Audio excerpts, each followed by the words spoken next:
Yes, everybody, Russ and the West Ham Network. Hope you're safe and well. It's news at 10. Bong. 10 o'clock, obviously, for those of us in the UK. Other countries' time frames differ. We've had a busy day already on the network this week. We had Will from We Are West Ham podcast. He did an opposition chat with Stel from This is Mapper. This is Mapper podcast, Cypriot football podcast. Talks about AEK Larnaca in a lot more detail. Also understand a bit more about the Cypriots league itself. We put a sort of 5-6 minute clip, the full versions on the We Are West Ham podcast. So you can check that out. There's links to both the audio and the video interview in that description of the video. We've also had today the David Moyes and Aaron Cresswell press conference as well, ahead of the Europa Conference League tomorrow. 5:45 kickoff in the UK. Don't forget, otherwise you miss it.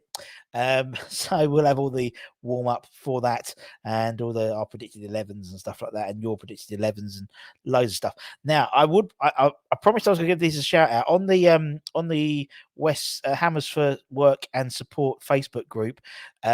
Jade Baines put up that her daughter, we don't know her daughter's name, is making, if anyone is in the South End area in the UK, South End, she's making very entrepreneurial of her. She's doing these West Ham sort of plaster cast old style badges, hand painted, lacquered. They're quite heavy, they're quite hefty. 20 quid. Absolute bargain. But they can only do a collection only or drop off around the South End area. So if you want one of these, go onto the Facebook page, Hammers for Work and Support, and check out Jade's post. She's put up there a few times. But always, entrepreneurial. Well done. Well done. Fair play. So I'll make sure I get one as well. And I'll make sure I'm in. Yeah, I'm in the South End area soon anyway. I'm gonna buy one. Fair play to. Anyway, news at 10. Regardless of that, there's the plug. News at 10. 3 stories as per usual. A lot of stories. A lot of non. What I've tried to do is not talk necessarily too much because there's a lot of obviously news out there about ownerships and manager, but things are still ticking over in terms of the transfers, rumours, of course, but also in terms of plans for the summer. Obviously, we don't know what league we're in really, but obviously it looks like lists of potentials coming in and going outs based on our league position, I'd imagine, are being drawn up as we speak. Check out the BBC iPlayer. DJ Russie B made his debut on the BBC Sport Football show talking about David Moyes. So check that out. It's on iPlayer now. If you're in the UK, I'm sure you can get it elsewhere. It's only my thoughts and views, which some of you hate, but anyway, alongside someone from the West Ham Supporters Trust as well, and friend of the channel, Matt Jarvis. So let's go into the first story. It's a bit like Groundhog Day. And actually, there was a rumor. I saw a rumor today, another piece about Nesri, but I decided not to. Let's take that off. Guess who's back? William Carvalho. We've been linked to him again. So apparently, David Moyes reportedly wants to sign the 30-year-old midfielder who Slaven Bilic, obviously recently been sacked from Watford alongside Julian Dix. Apparently, with the appointment of Chris Wilder at Watford, Watford had more managers in the last.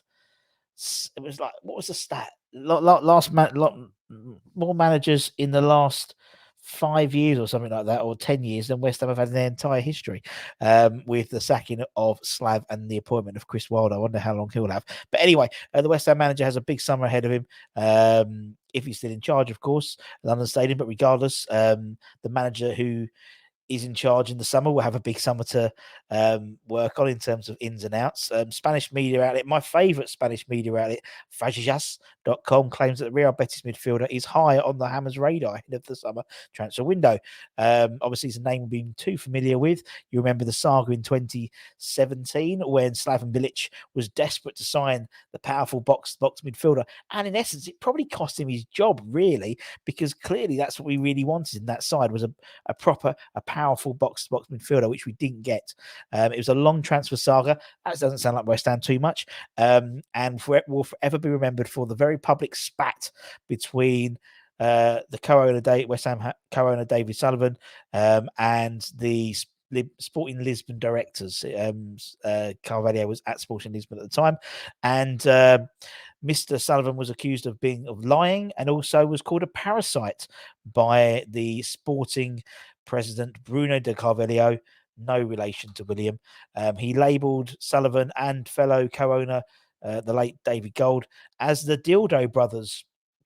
A nod to the pair's history in the sex industry. Now, 6 years later, West Ham appear to be back on the trail for Carvalho ahead of the summer transfer window. He's obviously not at Sporting Lisbon anymore, so there's a potential chance it could happen, although he's at Real Betis, and Real Betis' current manager is the former West Ham manager, Manuel Pellegrini. It's a bit incestuous, isn't it? It's all too, it's all too close to one another.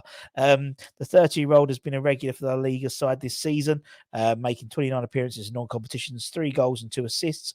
He's got a contract until 2026, but despite playing a prominent role, Real Betis need to get their wage bill down, and they're looking to make him available in the market, since they can no longer use Nabil Fekir, who's obviously another prominent player at Real Betis, to making his sort of decent cash as he's entering his last. He's suffered a sort of serious injury last month, which will curtail that. So literally, they need to get him off the pill, basically. They need his exit strategy to reduce their sales bill, wage bill, and that's why Carvalho is apparently up for transfer in the summer. Apparently, Newcastle, that's a surprise, Newcastle and Aston Villa have set their sights on the defensive midfield player in the summer. So his days at the Spanish club at La Liga could be numbered, and it could be Premier League bound. But we'll wait to summer and see what happens. Obviously, it depends what league we're in, really, as well. Elsewhere, another person that we're linked with is a summer free transfer move for Reiss Nelson, the Arsenal winger, in the summer. According to several reports, they claim that West Ham could face competition from Everton for the 23-year-old Arsenal attacker. We're both eyeing summer moves for him, who will be a free agent in the summer. For me, free agent Ryan Nielsen, fantastic. That'd be a really good deal, I think, for us. We know he's rapid, and that's like we really need his pace. He's got good technical ability. Obviously, he came off that 30-minute cameo against Bournemouth on Saturday. Just shows what he can offer at a Premier League side. He's got skill, he's got technique, he's got pace. Would definitely give us something different in the final third. He's never really quite hit the heights with Arsenal in terms of his early, when he was a younger player, he was coming through and people were like, earmarking him for England international career and stuff like that. Never quite hit the ground running. Just the stars didn't align, but I think a move to West Ham, a move across London could really benefit him and could reinvigorate his career. Was he 23 at the moment? So still in his formative years, really.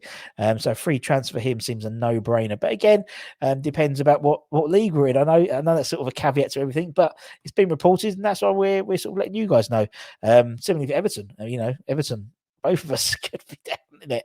Oh, you got to laugh, otherwise you cry. And lastly, today we're going to talk about the West Ham goalkeeper situation.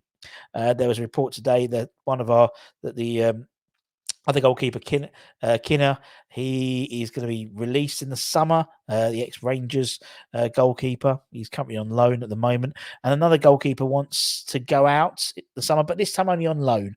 And that is Christian Hegyi, the 20-year-old shot stopper. He's been with the Hammers since 2019, following his move from the Hungarian side Haldaz. He's played 50 times in total for the under-23 side, was named captain at the start of the 22-23 campaign. He's been a recurring feature among the first team squad in training, but also in the last few games he's been on the bench alongside Joseph Anang. He's a he's a Hungarian youth international player, and he's been in the matchday squad for David Moyes in 9 occasions across all competitions, including 4 of West Ham's 6 Europa Conference League games.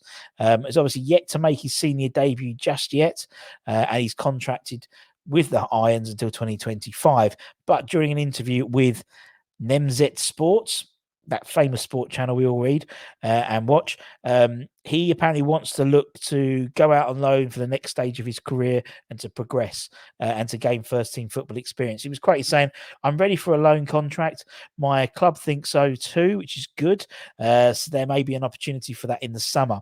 Needless to say, I'm looking forward to it. The best goalkeepers in the Premier League too can go out on loan to the third or fourth divisions. So this will probably be a reality. In England, they believe that as a goalkeeper, you have to go through your difficulties first. Keeping up in the English fourth line is significantly more challenging than in the Championship because there are many more passes, the game is rougher, and the pitches are poor quality. They say that this is a mentally difficult period, but you have to experience this before bigger tests of strength. A lot will depend on how the loan game turns out. The first year spent in senior football will be a watershed in terms of how long it will take me to get to where I want to be. So very level-headed in terms of Christian's thoughts. In terms of, he knows he's not going to go and play in the Championship. He's probably going to be in League Two, or maybe even below that, to be honest. And he knows he's going to. It's a tough first year, but in terms of, I mean, he's highly regarded in the club, highly regarded as a really fantastic goalkeeper and prospect. And so it's the next stage of his career. He's seen the likes of Joseph Anang go to Derby on loan. He's seen Nathan Trott. Obviously, he's in Denmark at the moment. He's obviously played in League Dirt as well. So he sees himself as the next one on the production line. So that's good to see, and a great level-headed interview for him.